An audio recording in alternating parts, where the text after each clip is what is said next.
In today's video, we're going to be taking a look at a game played by one of the most incredible chess players to ever exist. When we talk about the most naturally talented player of all time, this man, Sultan Khan, just might have to be where the conversation ends. I mean, it's one thing to begin playing chess as a child and then grow up studying the games of the greatest players with access to all kinds of chess literature and training resources to help you improve your game. But Sultan Khan, born in 1903 in what is now Pakistan, didn't even know how to play the standard form of chess until he was in his mid-20s. He had grown up playing Indian chess, which has significantly different rules. But he was so dominant at that form of chess in his local region that a wealthy patron decided to teach him how to play standard chess, which he picked up very quickly. Only 3 years after learning, he won the Indian National Championship. The year after that, he traveled to England where he won the British National Championship after getting some training with the help of some local masters, but not much. He couldn't read English, so his ability to study chess was very limited. Most of his strategy was derived from his own ideas, which, as you're going to see, were way ahead of their time. Between 1929 and 1933, he would go on to win the British Championship another 2 times. He also competed in various tournaments in which he scored wins against some of the strongest players alive. At his peak, Chessmetrics estimates that Sultan Khan was ranked number 7 in the world. So basically, this guy just came out of nowhere. He played competitive chess for about 4 years. Then he went back to his home country in 1933 and was basically never heard from again. So an incredibly brief and meteoric rise, but enough said, let's take a look at some of Sultan Khan's chess. This game is from 1930. He's up against the great Capablanca, who only 3 years prior to this was still world champion. Sultan Khan has the white pieces, and he opens the game with knight to f3.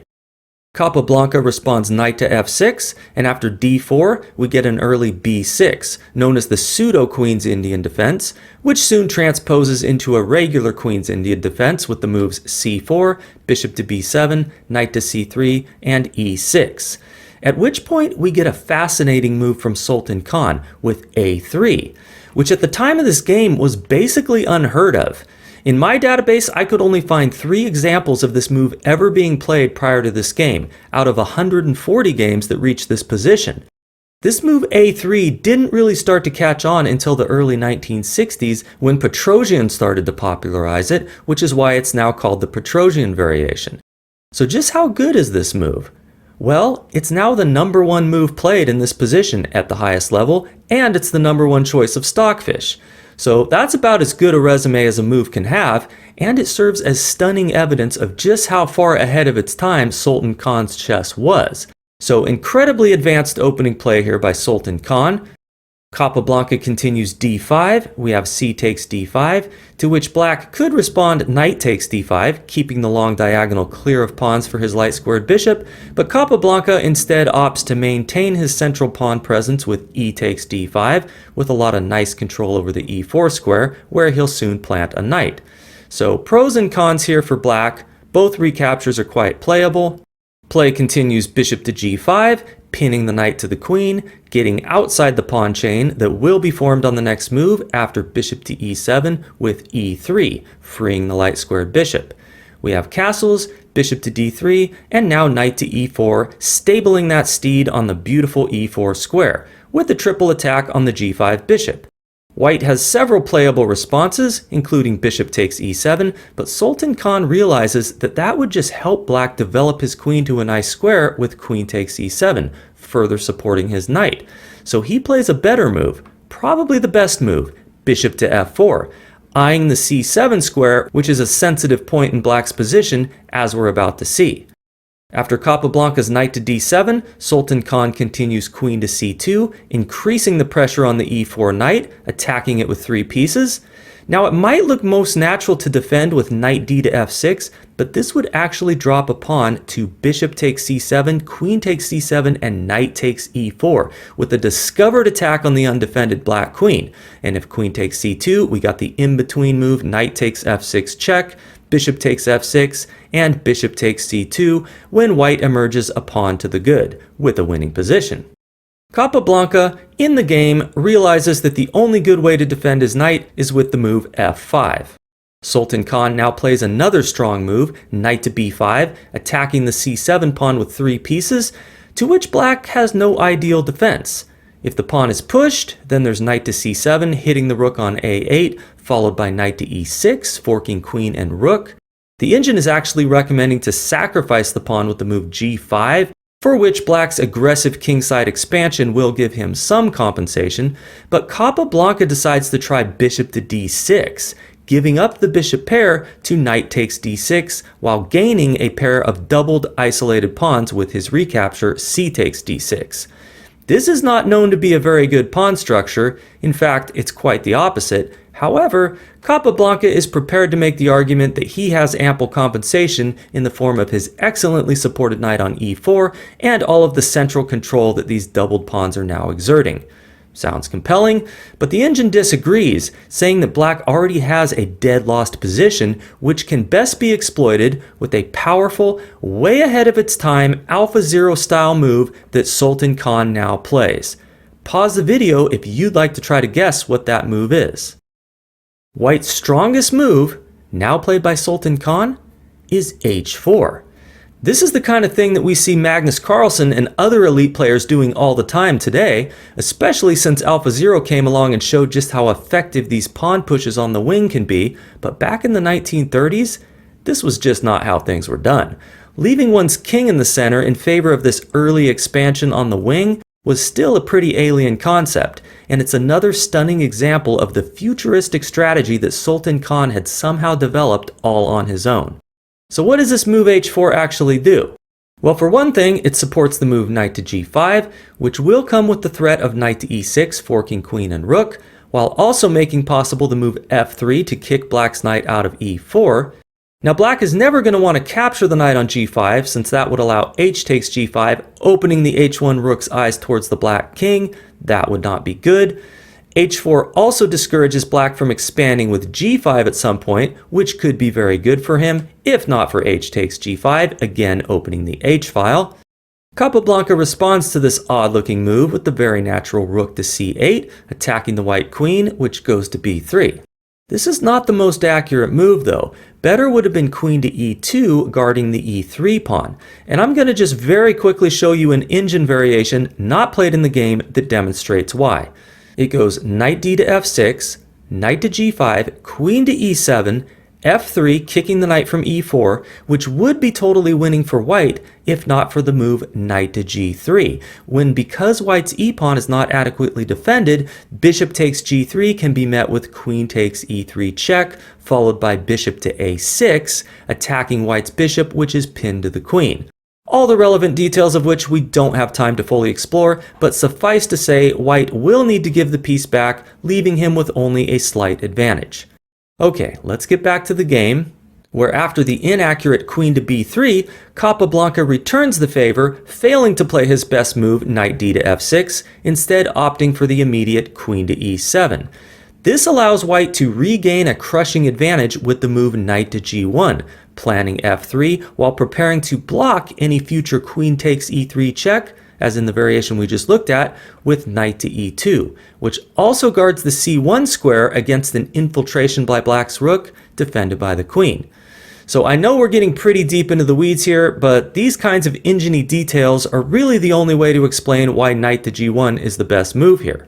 Now I should mention that if black had played knight d to f6 instead of queen to e7, then he could effectively counter knight to g1 with knight to h5, attacking the bishop on f4.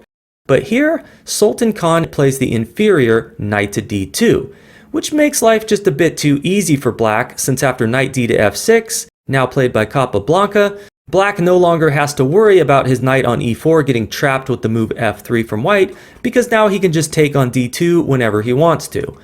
White does still have a healthy advantage though, after knight takes e4, now played by Sultan Khan, when after f takes e4, black has improved his pawn structure, however white does have the bishop pair with some nice pressure on the weak d6 pawn. Black no longer has his beautifully posted knight on e4, he's got a bad bishop. On the other hand, white is a bit behind in development, his king is still uncastled, so a lot of interesting imbalances here, not a very easy position to evaluate. Sultan Khan now moves his attacked bishop to e2, We have rook to c6, preparing to double rooks and infiltrate along the c-file, like every beginner is taught to do. And how would you respond to this as white? I'll wager that the vast majority of you would play king to d2, as I surely would, followed by rook to c1, challenging black on the open c-file while it's still possible. And that's not a bad way to play, but Sultan Khan is not like us. He's got his own ideas about what to do in a position like this, and he comes up with an astonishing alternative, g4, just allowing Capablanca to dominate the open c-file with the move rook f to c8, which incredibly is a blunder, giving white an overwhelming advantage after Sultan Khan's response g5, driving the f6 knight backwards. Now, if black had played the correct queen to f7 instead of this move rook f to c8, then he could play knight to h5 defended by the queen, hitting the bishop on f4, and would actually be the preferred side, with some nice counterplay by the queen and the rook down the f-file. But here, after knight to e8, white has the choice of two very strong moves. He could take on d5 with check, but Sultan Khan isn't interested in grabbing a pawn. He's channeling AlphaZero from 87 years into the future as he plays bishop to g4, attacking the rook on c8, and just inviting rook to c1 check, now played by Capablanca. White only has two moves that don't lose. He could play rook takes c1 and then block with bishop to d1 so he doesn't lose his rook on h1, but that looks rather sad, and for good reason, as it throws away white's entire winning advantage. The correct response, now played by Sultan Khan, is king to d2, allowing Capablanca to play rook 8 to c2 check, forcing white to give up his queen since his king has no squares. Queen takes c2 is the only legal reply, and after rook takes c2 check and king takes c2, what do we have? Well, we have two rooks versus a queen, the bishop pair for white, a pawn structure that is still compromised for black, with a bishop that is not looking too healthy for the moment, staring at a friendly pawn. So it's easy to see that white has a lot of things going for him here, but I probably wouldn't guess that this position is almost a pawn and a half in white's favor, like the engine now says it is. Capablanca is able to generate some activity with his queen now, starting with queen to c7 check. And what would you play here as white?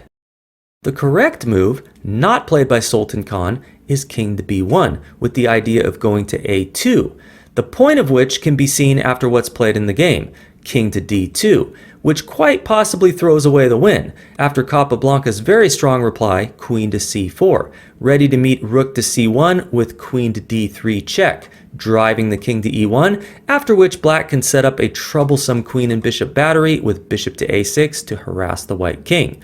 It would be much better for white if he could hide his king on a2, with his rook covering the c-file, and then if black tries to get his bishop to c4 to harass the king that way, then white can play bishop to e6 check, followed by bishop takes pawn on d5 with a crushing position. But here, the best white has is bishop to e2, preventing queen to d3 check, but now Capablanca has queen to b3, attacking the undefended b2 pawn. Rook a to b1 defends, at which point Capablanca commits a serious blunder.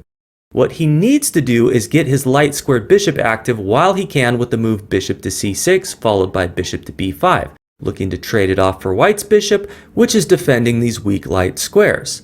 Instead, we have king to f7, and after rook h to c1 and king to e7, okay, the d6 pawn has another defender, which frees up black's knight to move somewhere, but that's not so important since the knight really doesn't have anywhere to go at the moment anyway. Sultan Khan continues rook to c3, attacking the queen, which should not go to a2, since after king to c1, defending the rook on b1, all of a sudden, black's queen is imprisoned. And what is he doing about bishop to d1 followed by bishop to b3? Nothing. The black queen is doomed, which is why, in the game, Capablanca retreats his queen to a4, threatening to activate his bishop via a6 now. Hence the move b4, preparing to meet bishop to a6 with b5, which would also leave black's queen running chronically short on squares, which is why Capablanca now extracts her royal highness with queen to d7 while he has the chance. Sultan Khan doubles his rooks. We have a6, preventing white from playing b5, and it's at this point that we begin to see a whole lot of piece shuffling with rook to g1, queen to a4, rook back to c1, queen back to d7. Apparently Capablanca is more than happy to make a draw by repetition at this point. White is totally winning here, but there isn't really a knockout blow. In this position, it's all about making incremental improvements.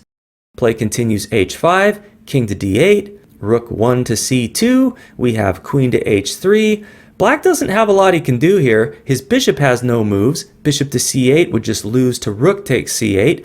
So what we have is more maneuvering / meandering with king to c1, looking for a little improvement in king safety, after queen to h4 with king to b2, after which Capablanca declines capturing the pawn on f2, as that would lead to a terrible discovered attack on his queen with bishop takes a6. So we have more shuffling with queen to h3, rook to c1, queen to h4, rook 3 to c2, queen to h3, a4, gaining a little bit of space. Sultan Khan is in no hurry here. Next is queen to h4, king to a3, queen to h3. It's interesting to see the great Capablanca rendered so utterly helpless, unable to find anything better than just aimlessly moving his queen around. We have bishop to g3, queen to f5, and now bishop to h4, threatening g6 discovered check. Capablanca prevents that with g6. Sultan Khan makes his final two space-gaining pawn moves for the time being with h6, and after queen to d7, b5. Capablanca responds a5. We have a little more maneuvering with bishop to g3, queen to f5, and bishop to f4. Sultan Khan is going to get his pieces on their most perfect squares before he goes about demonstrating just how to make progress in a position like this. Play continues queen to h3, king to b2, queen to g2, king to b1, queen to h3, king to a1. Sultan Khan is apparently not yet sure how he's going to proceed, while Capablanca seems to be hoping for a repetition as he puts his queen back on g2. But after king to b2 and queen to h3, we finally have some concrete progress with the move rook to g1, threatening to activate the light square bishop with bishop to g4, then maybe go to e6, then to g8, targeting black's pawn on h7. Capablanca knows that this would be an unacceptable level of activity to allow, and so plays bishop to c8, preventing bishop to g4. A move that is only possible because white's rooks are no longer doubled on the c-file, meaning that rook takes c8 is not a threat. But this does remove defense of the c6 square, which Sultan Khan now occupies with rook to c6, targeting the b6 pawn. We have queen to h4, counterattacking the pawn on f2, rook g to c1, threatening to win the bishop on c8. It moves to g4, finally getting some activity, offering a bishop trade. Sultan Khan says thanks but no thanks as he moves his bishop to f1, which is the top engine move by the way.